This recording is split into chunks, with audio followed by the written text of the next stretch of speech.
Assalamualaikum warahmatullahi wabarakatuh. Pemirsa Q Syariah TV yang dimuliakan Allah Ta'ala, kami ingin menjelaskan satu permasalahan yang beberapa kali dipertanyakan seputar zakat profesi. Banyak orang bertanya atau mempertanyakan tentang zakat profesi ini terkait tentang apa ada memang zakat profesi. Apakah di zaman dulu sudah ada zakat profesi? Sebagian orang mempersoalkan itu karena tidak ditemukan dalam kitab-kitab turas, kitab-kitab klasik mazhab Hanafi, Maliki, Syafi'i, Hambali, atau kitab-kitab lama yang ditulis oleh para ulama kita tidak ditemukan bahwa ada istilah zakat profesi. Itulah sebahagian orang tidak mau untuk mengeluarkan zakat profesi karena istilah itu belum ada zaman dulu dan kitab-kitab tidak menjelaskan tentang itu. Nah, kemudian dari mana sumber zakat profesi ini? Kenapa dia muncul hari ini? Dari mana datangnya? Di antara penjelasannya adalah ketika para ulama kita yang konsen di bidangnya, misalnya fikih zakat yang ditulis oleh Syekh Yusuf Al-Qaradawi. Nah, itu dalil-dalil yang dikemukakannya sangat jelas dan hari ini sangat penting untuk dilakukan. Kenapa? Firman Allah Ta'ala, kalau kita merujuk misalnya dalam surah Al-Baqarah ayat 267, itu Allah Ta'ala memanggil orang beriman. A'udzubillahi minasyaitonirrajim. Ya ayyuhalladzina amanu anfiqu min thayyibati ma kasabtum. Hai orang-orang beriman, keluarkanlah dari harta kalian dari yang baik-baik apa saja yang kalian usahakan. Min thayyibati ma kasabtum wa mimma akhrajna lakum minal ardi. Apa yang ditumbuhkan di bumi, termasuk di sini bahagian dari zakat pertanian. Kemudian wala disebutkan wa mimma akhrajna lakum minal ardi, apa yang dikeluarkan dari bumi. Nah, makanya nanti ada dalam masalah zakat profesi ini dikiaskan dengan zakat pertanian atau zakat perdagangan atau zakat uang atau zakat emas, seperti itu. Nah, berbicara tentang zakat profesi ini, kalau dianalogkan kepada pertanian, memang para ulama menyimpulkan demikian. Bisa dianalogikan atau dikiaskan ke zakat pertanian, bisa juga zakat perdagangan. Tapi kalau kita merujuk bagaimana para ulama terdahulu membahas tentang zakat profesi ini, paling tidak sejak tahun 1984 diadakanlah muktamar internasional pertama kali tentang zakat di Kuwait tanggal 30 April 1984. Disepakati bahwa wajib zakat profesi apabila telah mencapai nisab. Artinya sudah disepakati oleh ulama. Kalau dibahasakan ke bahasa fikih atau usul fikih, bahasa agama, itu istilahnya ijma'. Ulama sudah sepakat bahwa seseorang yang berprofesi sebagai apakah dia dokter, apakah dia akuntan, apakah dia apapun profesinya yang baik-baik, maka dia wajib mengeluarkan zakat. Nah, yang berbeda ulama tentang bagaimana cara mengeluarkannya, kapan mengeluarkannya, di situ letak perbedaan pendapatnya. Masalah bahwa profesi seseorang itu hasil usahanya itu dikeluarkan zakatnya disepakati oleh para ulama ketika muktamar internasional itu. Nah, kenapa? Karena dalam harta kita ini memang ada hak orang-orang yang mustahiknya. Dalam surah Az-Zariyat ayat 19 misalnya Allah Ta'ala berfirman wa fi amwalihim haqqul lis-sa'ili wal mahrum. Di harta-harta mereka itu ada hak orang lain, ada orang-orang miskin, orang-orang yang meminta atau orang-orang yang tidak mau meminta. Ada orang yang memang dia dapat jatah, dia sebetulnya mustahik tapi dia tak pernah meminta-minta. Nah, itu bahagian dari orang-orang yang harus diperhatikan, dilakukan survei. Ada orang-orang fakir miskin itu dia tidak pernah memberitahukan dirinya miskin.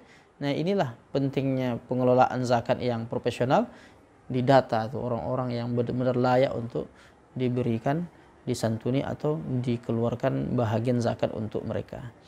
Nah, terkait masalah mengapa ada zakat profesi hari ini, yang paling dominan untuk dijadikan dasar adalah prinsip ajaran Islam, bahwa prinsip ajaran Islam itu terkait masalah keadilan. Innallaha ya'muru bil adli, Allah memerintahkan untuk berbuat adil. Jadi bagaimana tidak seseorang yang memiliki harta yang banyak, andai katakan umpamanya prinsip adil itu penghasilan yang didapat oleh dokter, katakan penghasilan yang didapat oleh ahli hukum, pengacara, konsultan, para dosen, pegawai, karyawan-karyawan yang mungkin gajinya tinggi, dan profesi-profesi lainnya, pelukis, penjahit, dan banyak profesi. Seseorang hari ini mungkin dia desainer, itu juga profesi dia. Nah, kenapa dulu tidak ada zakat profesi? Zaman Nabi itu, bahwa profesi itu di antara 3 saja. Pertanian, peternakan, atau profesi yang ada di zaman itu cuma terbatas. Kita tidak temukan zaman itu ada katakan desainer, konsultan, seperti itu tidak ditemukan. Makanya yang dikeluarkan zakat pertanian. Zakat pertanian, satu lagi zakat perdagangan. Karena itulah profesi orang zaman itu. Nah, hari ini dengan segala macam profesi orang yang gajinya tinggi, di mana letak keadilan? Seorang petani yang hanya pas-pasan, dan ketika sampai nisab haulnya dia harus mengeluarkan zakat, sementara ada orang yang profesinya bukan petani tetapi dia memiliki gaji yang mungkin berlipat-lipat lebih tinggi daripada petani yang biasa-biasa ini. Di mana letak keadilannya?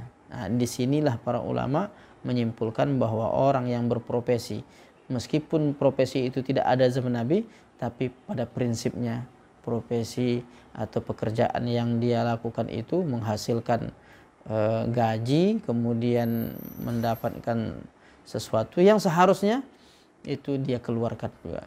Jadi bagaimana cara mengeluarkan zakat ini ada beberapa yang disebutkan oleh para ulama kita. Yang pertama, dia dikiaskan dengan zakat emas. Jadi ketika mencapai nisab maka dikeluarkan 2,5%, atau bisa dikiaskan zakat perdagangan. Sampai di akhir tahun itu dia mencapai 85 gram emas, maka dikeluarkan zakatnya 2,5%. Nah, hanya permasalahan cara mengeluarkan ini ulama berbeda pendapat lagi. Ada yang mengatakan tidak mesti menunggu setahun. Syekh Yusuf Qaradawi memberikan opsi. Boleh jadi orang mengeluarkan zakat profesi itu sebulan sekali. Jadi kalau 1 gram emas itu 888.000 dikalikan di 85 gram emas, maka nilainya 75.400.000 sekian. Nah, jadi dari 75 ini dia harus keluar 2,5%. Jadi untuk ukuran 1 tahun itu, kalau ada orang bergaji kalau dibagi 12, 75 ini lebih kurang 6.500.000 atau 6 juta lebih. Jadi kalau ada orang bergaji 6 juta sekian, 6.500.000 katakan, berarti 2,5%-nya dia harus keluarkan. Lebih kurang antara 150 atau 160.000 rupiah. Dikalikan 12. Jadi lebih kurang dia 1 tahun itu dia mesti mengeluarkan zakat profesi 1.800.000. Lebih kurang. Nah, oleh karena itu dalam harta kita ini ada hak-hak orang lain. Jangan ditahan. Kalau ada hak-hak orang lain dalam harta kita ini mesti dikeluarkan. Itulah yang disebut dengan fungsi zakat. Jadi wa fi amwalihim haqqul lis-sa'il wal mahrum. Ada hak-hak orang lain yang harus terpenuhi. Kalau tidak dikeluarkan, dia akan keluar dengan caranya sendiri. Kita tidak tahu apakah Allah tetapkan takdirnya seperti apa, tapi yang pasti dalam harta kita itu ada hak-hak orang lain. Itulah digunanya kita untuk mengeluarkan zakat. Bersih harta, barokah hidup. Nah, oleh karena itu kalau ada orang mempermasalahkan zakat profesi, dudukkan persoalannya bahwa zakat profesi itu tidak ada di zaman Nabi karena profesi itu belum banyak.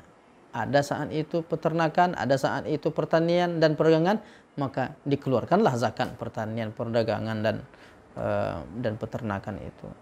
Tentu sekarang yang sudah begitu banyak profesi, tinggal dikiaskan ke pertanian bisa, dikiaskan ke perdagangan bisa, maka berupaya kita untuk membersihkan harta kita lewat zakat profesi ini.